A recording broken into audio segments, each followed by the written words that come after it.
نن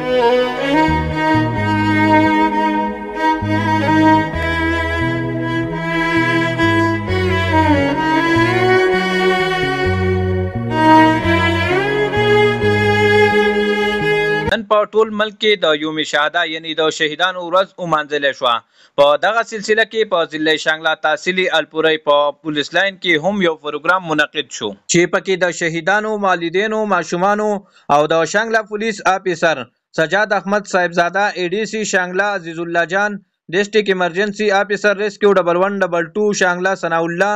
او دغه شانتي نور سرکاري افسرانو شرکت وکړو. په دې موقع DPO شانګله سجاد احمد صاحبزاده په یادګاري شهدا باندې سلامي وکړه او د ګلونو ګلدستې پرې کېښودې. په پروګرام کې د شهدای پولیس ته د خراج تحسین پیش کولو دپاره د سکول ماشومانو ملي نغمې او تقریرونه هم وویل. په پروګرام کې هغه وخت د خلکو سترګې د اوښکو نه ډکې شوې چې یو پولیس ځوان خپل یو څو داسې اشعار وړاندې کړه چې د شهدای پولیس یادونه پکې تازه شو.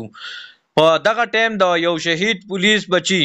داسې بې اختیاره جړه وکړه چې د شانګله DPO سجاد احمد صاحبزاده په دغه ماشوم نظر شو او دغه ماشوم له ورغې او خواته یې رانږدې کو او تسلي والله ورکړه. نن مې یاد شوي د پولیس ټول شهیدان دي خفه ماشومان دي په پلار پسې جړېږي سحر چې اوته د کوره مور ته یې ویل نن راته ګوره وی چغې یې خور کړلې په زوره نو. په دې موقع DPO شانګله سجاد احمد صاحبزاده خپل تاثرات دارنګې بیان کړه. ګورئ جی تاسو ته دا کوم تاسو کوم سوال دی نو د دې به تاسو ته دا ووایم چې دا کوم نن ورځ مونږه ماندلې ده کومه چې د 4 اګست یوم شهدا ده نو دا هم د هغه څیزونو یو کړي ده چې د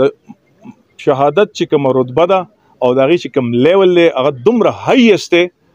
چې د هغې په وجه باندې نن موږ ټول یو ځای یو. که تاسو وګورئ په دې کې هر طبقه فکر یو ځای دی او هغه د خپل هغه هیرو چې کوم دی هغه یادوي. دې سره سره چې کوم د فیملی ده د هغې چې کوم پولیس طرف نه زمونږ یو SOP ده په هغې SOP لاندې د هغې کوم معاونت کیږي کوم شهید ته زموږ چې کوم ځوانان کوم افسران شهیدانی نو هغې ته خپله سیلري ټل تر ریټایرمنټ پورې به چې څنګه ورته میلایي ده هغه شانته هغې ته میلاویږي. دغه شانته دوی سره د هسپتال په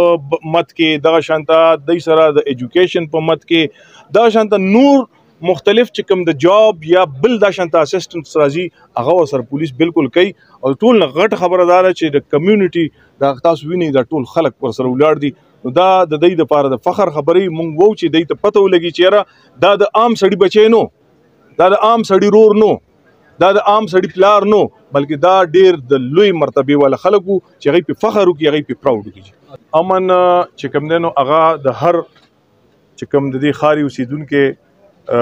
کس دی هغه غواړي که هغه پولیس دی هغه غواړي او د پولیس بنیادي فرض چې کوم دی هغه د دې خپلې ښارې د حفاظت سره سره د خپل قوم د خپلو خلکو د هغې حفاظت کول دي. دا په داسې ډیوټۍ باندې دوی مامور دي چې د خپلو بچو که د سکولونو ته وګورئ نن که ته په جوماتونو کې د دوی ډیوټیانې وګورئ که په بازارونو کې د دوی ډیوټیانې وګورئ نو دا الله تعالی دې چې کوم دی نو موږ ټولو ته هم همت راکړي چې موږ په دې امتحان کې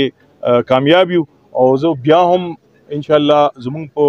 دې سیمه کې ډېر امن دی او شکر الحمدلله زه چې کله دې ضلعې ته هم رالم ما د دې کرایم وګټو نو جرم شوی دی نو ورسره پولیس ګرفتاري هم کړې ده بلکې داسې مې کتلي دي چې زه د خلکو ته هم سلام پیش کوم چې که جرم شوی دی او خپل پولیس ته په خپله ویلي چې جرم شوی دی او دا زما اوس ګرفتاري هم راکوم او زما تفتیش هم وکړه چې څه ګناه مې دی که څه سزا مې دی نو دا خو ډېر 100% زموږ د ارسټ چې کوم دی هغه دلته کې ایوریج دی د ضلع شانګله او باقي امن غواړو مونږه خو امن دام نه که زموږ امن سو خرابوي نو بیا هغې سره به مونږ ورته ولاړو مخامخ شي. د پروګرام په اخره کې د شهدای پولیس وارثانو ته تحفې ورکړې شوې.